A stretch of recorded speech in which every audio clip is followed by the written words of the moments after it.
Woe to the world for so many scandals. மத்தேயு 18:7. இடறல் விளையாதே விளைவிக்காதே. இது கிறிஸ்து வழங்கும் வாழ்வு தரும் நற்செய்தி. கிறிஸ்துவே உமக்கு புகழ்.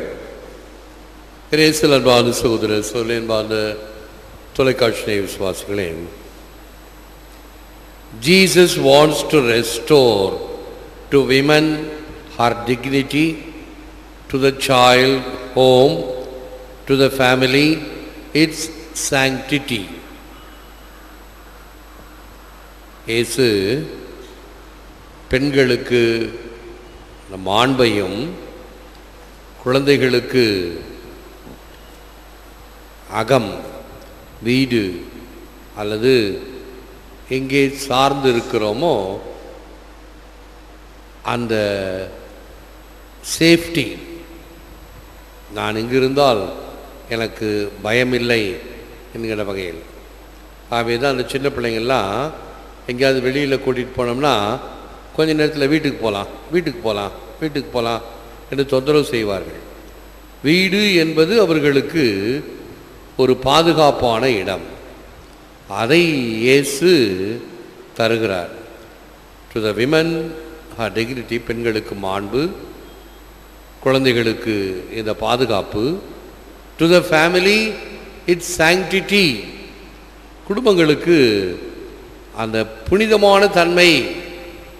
குடும்பம் என்பது இறைவன் உண்டாக்கிய ஒரு நிறுவனம். It is an institution. கடவுள் ஏற்படுத்தியது, மனிதனுடைய கண்டுபிடிப்பால் வந்தது அல்ல. ஆகவே அது இந்த புனிதத்தில் நிறைந்திருக்க வேண்டும். அந்த கருத்தில்தான் இன்றைய நற்செய்தி அமைகிறது. அரண் கடை நின்றாருள் எல்லாம் பிறன் கடை நின்றாரின் பேதையார் இல். குறள் 148. இதற்கு விளக்கம் அடுத்து வருகின்ற வரிகளில் காணலாம். நெஞ்சில் அறம் இருந்தால் நடத்தையில் அழகு இருக்கும். நடத்தையில் அழகு இருந்தால் இல்லத்தில் இசைவிருக்கும். இல்லத்தில் இசைவிருந்தால் தேசத்தில் ஒழுங்கிருக்கும். தேசத்தில் ஒழுங்கிருந்தால் எங்கும் அமைதி இருக்கும். ஆக அடிப்படையிலே அரண் கடை நின்றார்கள் எல்லாம். அரண் எனப்படுவது அறம் செய்ய விரும்பு என்றெல்லாம் சொல்லப்படுகின்ற வார்த்தைகள் நல்லவைகள். நல்லவைகளை விரும்பு, நல்லவைகளை செய். அதன் வழியாக உனக்கும் நல்லது கிடைக்கும், பிறருக்கும் நல்லது விளையும். எங்கும் அந்த இசைவு தன்மை இருக்கும். வாழ்க்கையில் வளம் பெற சாதாரண அறிவை விட ஆன்மீகம் அவசியம். ஆன்மாவை பற்றியும் மனதை பற்றியும் அறியவும் கட்டுப்படுத்தவும் பக்தி வேண்டும். வாழ்க்கையில் வளம் பெற சாதாரண அறிவை விட ஆன்மீகம் அவசியம். ஆன்மாவை பற்றியும் மனதை பற்றியும் அறியவும் கட்டுப்படுத்தவும் பக்தி வேண்டும். வாழ்ந்த பெற்றோர்களே, பெரியவர்களை பார்த்துத்தான் பிள்ளைகள் கற்றுக்கொள்ளுகின்றன. இது வார்த்தைகளாகட்டும் செயல்பாடுகளாகட்டும், பெரியவர்கள் எப்படி செய்கிறார்கள். ஆகவே தான் நான் அடிக்கடி வலியுறுத்துவது, குழந்தைகளை கூட்டி வாருங்கள், ஆலயத்துக்கு நிச்சயமாக வர வேண்டும். அருகில் வைத்து அவர்களுக்கு கற்றுக் கொடுங்கள். இப்பொழுது நீ முட்டி போட வேண்டும், இப்பொழுது கை கூப்ப வேண்டும், இப்பொழுது ஜெபிக்க வேண்டும், பக்தியாக இருக்க வேண்டும், பராக்கு பார்க்கக்கூடாது, கை கூப்பு, வணங்கு. இப்படி செய்யும் பொழுது அவர்கள் அதை கடைபிடிக்கிறார்கள். இதுதான் கட்டுப்பாடு. என்னுடைய விருப்பத்தின்படி ஓடுவது விளையாடுவது அல்ல. அவங்க அநேக குழந்தைகள் என்ன பார்க்கணும், நம்ம இங்கே ஆலயத்தை தூக்கிட்டு வந்துட்டாங்கன்னா நல்லா விசாலமாக வழி இருக்குதா, ரெண்டு பெஞ்சுகளுக்கு இடையே அது உடனே விளையாட ஆரம்பிக்கும். ஒரு சுதந்திரம் வேணும் என்கின்ற வேட்கை, பிறர் தன்னை பார்த்து பாராட்ட வேண்டும் என்ற எக்ஸிபிஷனிசம் எல்லாருக்கும் இருக்குது. நம்ம பார்த்து மற்றவங்க பாராட்டணும்னு அது குழந்தைக்கும் உண்டு, பெரியவங்களுக்கும் உண்டு. அந்த குழந்தைக்கு வெளிப்படுத்துவது அந்த கட்டுப்பாடு இல்லாத தன்மை. அப்போ யார் கட்டுப்படுத்தணும்? தாய் இழுத்து பக்கத்தில் உட்கார வைக்கணும். நெல்லு அந்த தாய் கொஞ்சம் செல்லமாக இருந்தான்னா அது முறுக்கிக்கிட்டு போகும். தாய் கட்டுப்பாடை இது ஏற்காது, பிணக்கிக்கிட்டு போகும். நான் மாட்டேன்னு சொல்லும். அங்கே தான் சாமதான பேத தண்டம். ஒரு அடி தட்டு போட்டு உட்காரு, அப்பதான் சரி, ஓ சரியில்லை போல இருக்கு, நான் செய்வது சரியில்லை, தாய் என்னை கண்டிக்கிறாள் என்று தெரிந்து அந்த கட்டுப்பாடு பக்தி வரும். ஐயோ குழந்தையாச்சுன்னா அது அப்படி தான் செய்யும். குழந்தைக்கு தெரியும், அன்பும் தெரியும், பாசமும் தெரியும், கட்டுப்பாடும் தெரியும். இந்த பக்தி என்பது இந்த கட்டுப்பாட்டின் உச்சத்தில் இருக்கிறது. இந்த விழிப்புணர்வு என்று சொல்லுவாங்க. விழிப்புணர்வுனா என்ன? எப்பொழுதும் நான் விழிப்பாக இருத்தல் வேண்டும். கதையெல்லாம் இருக்குது, பிறகு நேரம் கிடைக்கும் போது சொல்லுவேன். விழிப்புணர்வு என்றால் நான் எப்பொழுதும் தயாராக இருந்து இறைவனுடைய அருளை பெற வேண்டும். Good thoughts bear good fruit, bad thoughts bear bad fruit, and man in is own gardener. நல்ல எண்ணங்கள் நற்கனி தரும், தீய எண்ணங்கள் தீய கனி தரும். மனிதனே அதன் தோட்டக்காரன், நன்றும் தீதும் பிறர் தர வாரா. ஆகவே நன்மைகள் வேண்டுமா?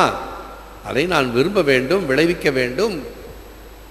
தீயவைகள் தானாக வரும், நீ ஒன்றும் விளைவிக்க வேண்டியதே இல்லை. ரோஜா செடி வேணும்னா தான் கஷ்டம். நிலத்தை கொத்தி வச்சு அதை பராமரித்தா தான் ரோஜா செடி கிடைக்கும். புல் வேண்டும்னா தானாக வரும், முள்ளும் தானாக வரும். தீய எண்ணங்கள் அப்படி.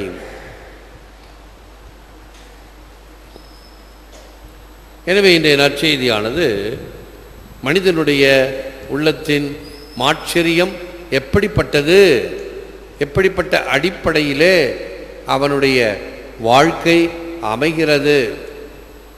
இந்த திருமணம் என்கின்ற நிறுவனம் இறைவன் அமைத்தது.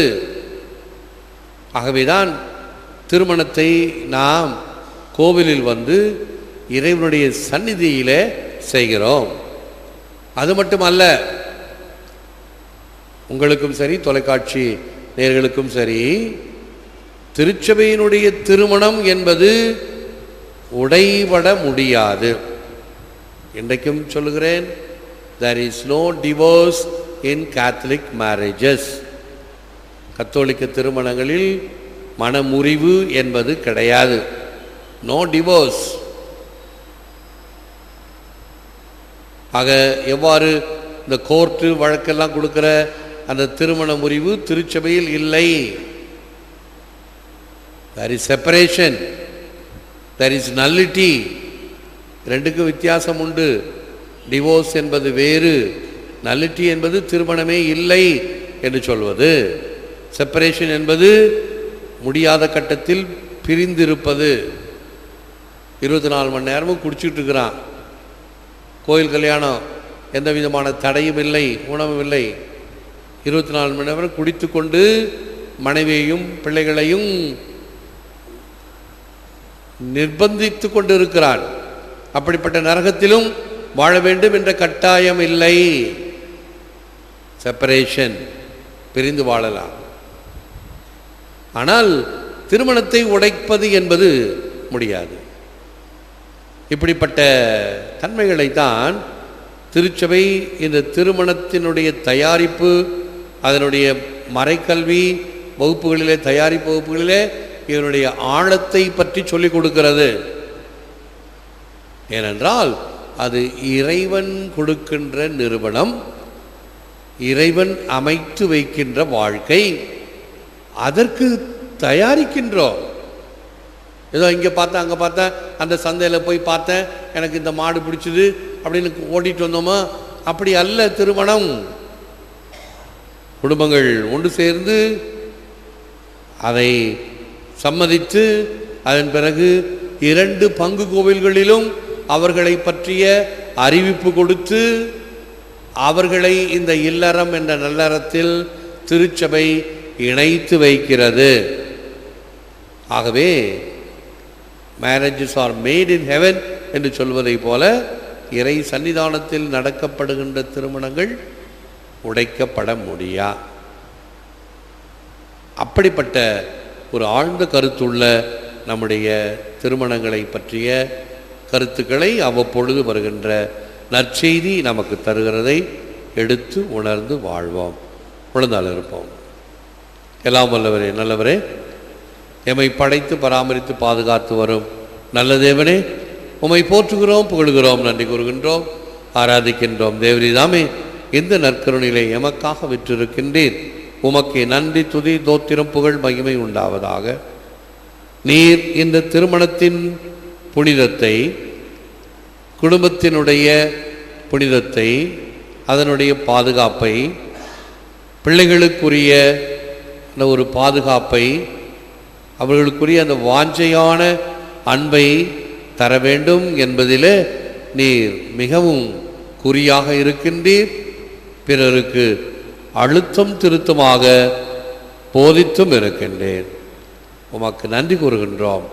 வாழ்க்கையின் இப்படிப்பட்ட விழுமியங்களை நாங்கள் இன்னும் ஆழமாக புரிந்து கொண்டு அதன்படி நடக்கவும் வாழவும் செய்தருளும்.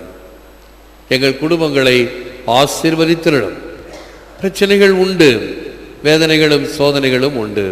வீட்டிற்கு வீடு வாசற்படி என்பதை போல இருக்கின்ற பிரச்சனைகளை கண்டு அவைகளுக்கு தீர்வை பெற்று